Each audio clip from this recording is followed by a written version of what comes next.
who is this year's Rhamondre Stevenson? A guy that's going, a running back specifically, obviously, that's going, round 7 to 9, who should take a big jump in, what may or may not be his second year, right? This is just so happens this is a second-year player, but who's going to be that 7th to 9th round running back where you could go kind of 0 RB and take this guy as your number 1 running back, and then he's going to produce like it, right? So this guy could be, a league winner realistically. So who's this year, Rhamondre Stevenson? Another Tampa Bay Buccaneer. I think it's Rachaad White.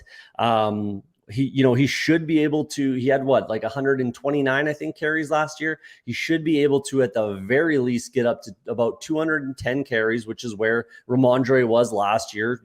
Very good chance that he surpasses that number.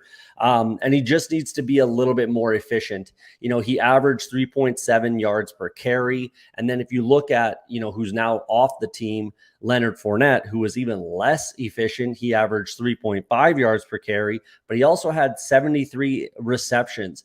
We're looking at Rhamondre Stevenson last year. I don't think anyone expected 69 receptions out of Rhamondre Stevenson. That's what he had. Look at Rachaad White last year. He had 50 receptions, 129 carries. He only had, I think it was 3 touchdowns though, which really hurt his overall production, obviously. But with Leonard Fournette off the team now, that's 73 receptions. I think that Rachaad White is going to be a pretty good candidate to be a 100-catch running back.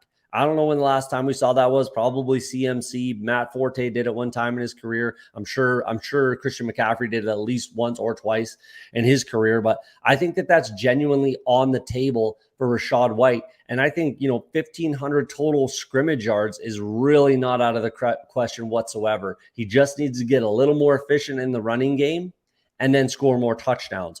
How and why do I think he will be more efficient in the running game? I think that offensive line is a ton better than it was last year.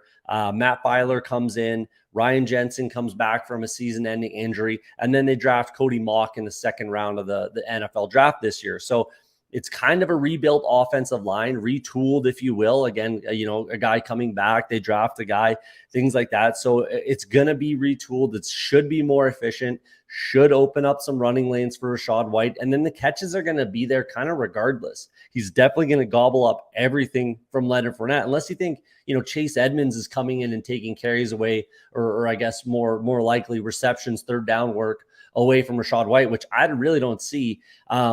And I'm going to be honest here. I wasn't a big Rachaad White believer in him kind of as a rookie coming out of college. I wasn't a big believer of him. I didn't even have him. I don't even know if I had him ranked in my top 10, but here he is. And now I absolutely love the guy. Again, the situation dictates that, and all the reasons that I named there, the sky is kind of the limit for Rachaad White this year. I think he's going to be drafted in the 30s next year, same as Rhamondre Stevenson is right now. So this is a guy, 7th to 9th round. You can go be a league winner, be your 0 RB, RB1, maybe an RB2 for your team, whatever you want to do. But I think that Rachaad White at the end of the day is going to be this year's Rhamondre Stevenson.